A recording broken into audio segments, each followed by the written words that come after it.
What if I told you that some of the top athletes today are eating junk food on purpose? And they're not just getting away with it, they're using it to their advantage to boost their performance and to look shredded. But here's the thing, most of us think that junk food is the enemy when we're trying to lose weight and look fit. You probably spent years avoiding it, especially when you're trying to go out to dinner with your friends or if you're going to a party.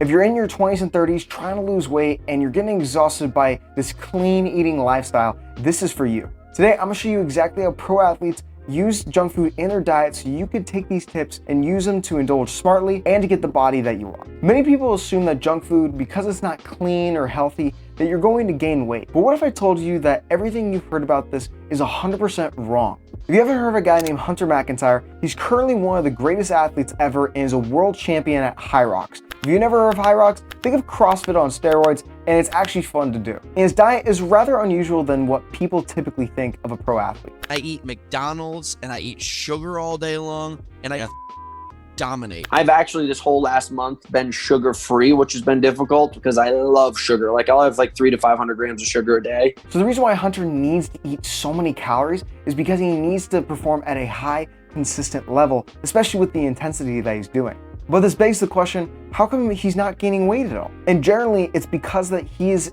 burning more calories than he's actually eating. And if you don't eat more calories than you are burning, then of course, you're not going to gain weight. And in terms of those calories, it does not matter whether it's healthy food or if it's unhealthy food. If you don't go over that caloric limit, then you're not going to gain weight at all. So how do we incorporate this into our day-to-day life? Because not all of us are pro athletes. Well, the first step is that you need to figure out how many calories that you're burning every single day just to maintain your weight. If you want to see how many calories it takes to maintain your body weight, you can use this easy cheat sheet right here, whether you want to maintain your weight, whether you want to lose weight, or whether you want to gain weight. And the second step is that you start easing in junk food into your diet so it makes sure that it fits your macro. And that's basically just your protein, your fats, and your carbs. But except it's not best to do it at any time of the day because obviously you tried that before and maybe that's why you've gained 10 pounds during Christmas. So what gives? How do you actually start incorporating this? Well, personally, for someone like Hunter McIntyre, he generally likes incorporating junk food, whether he's in the middle of his workout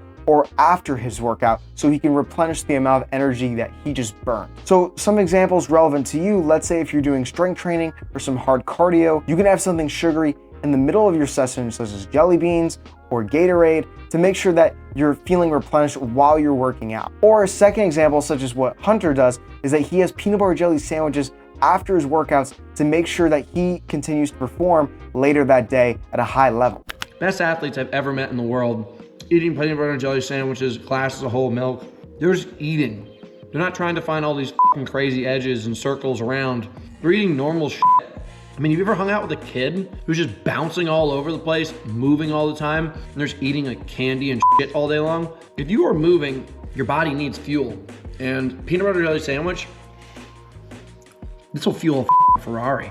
And that's the first principle you need to understand. That it's not what you eat, but how much you eat it. So in order for you to figure out how much junk food you can actually add into your diet, it honestly depends rather than just whether you work out or not, but how much you portion it throughout the workouts and throughout your week. Because if you don't figure out how to portion it correctly, you could actually just end up binge eating, gaining weight. And the reason why I know that is because I've personally done that before and I don't want you guys to go through the same thing.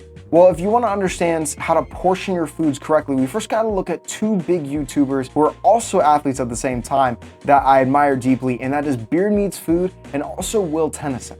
Something that both Beard Meats Food and Will have in common is that they both sometimes generally eat very, very, very, very large amounts of food, yet you don't really see them gain too much weight. Even though, for example, Beard Meats Food could eat a literal pizza that's the size of his torso. And Will can smack on donuts like as if he's going on Friday night at TGI Fridays. Regardless if you're eating a bunch of pizza or a bunch of donuts, they're both using a tactic that I like to call flexible spacing. Rather than thinking of the amount of calories that you're eating in a day, focus instead on how many calories that you're eating in a week. So for example, when Beard Meats Food has a bunch of calories on one day, he ends up eating less on another day.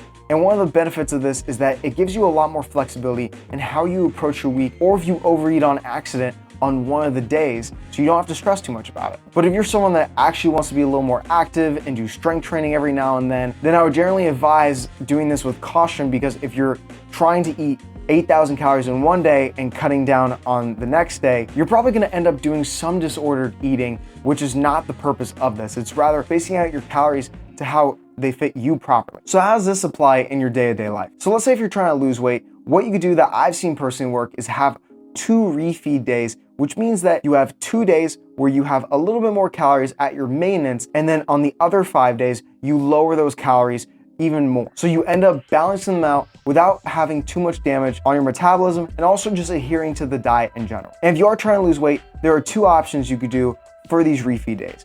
You can 1, add no more than 20% of junk food into your diet, or 2, if you feel like you have that fear of overeating when you're eating junk food, is that you could just add more calories of whole foods in general, which is generally pretty positive. And if you're maintaining, you don't really need refeed days. But for you, having no more than 20% of calories is good to start. And also the same applies to bulk and how to actually incorporate these cheat meals in a smart way rather than just fitting them in mindlessly. And who's a good inspiration to learn about cheat meals?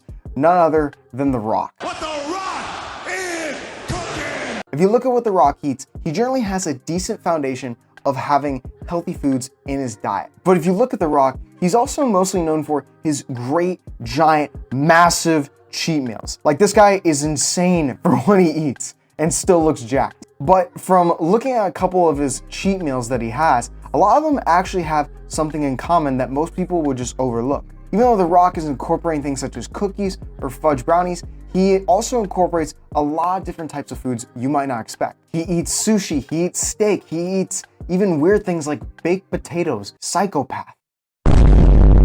A lot of the meals that The Rock does have when they are cheat meals are high in protein and high in carbs. And why is this important? Is because generally for having cheat meals that are high in protein and also high in carbs, it allows you to stay fuller for longer. And generally both of these macros, regardless of how much you eat, generally have a less likelihood of you to gain weight than just eating straight up fat. But not only that, you're not going to gain weight when having these foods, but you're also going to have less of a chance to overeat and binge eat on these type of foods. So when you pick out your cheat meals, don't pick things that I like to call trigger foods. Trigger foods are generally foods that you know that no matter in what context, you just can't stop eating them. So in this case, what you can start doing is incorporating other types of cheat meals that aren't as crazy as you think they are, or you can also factor in different types of foods like the foods you like, but they have more protein and less fat and higher in carbs. Or another option is that when you are having the cheat meal that you do have, such as like one of the trigger foods,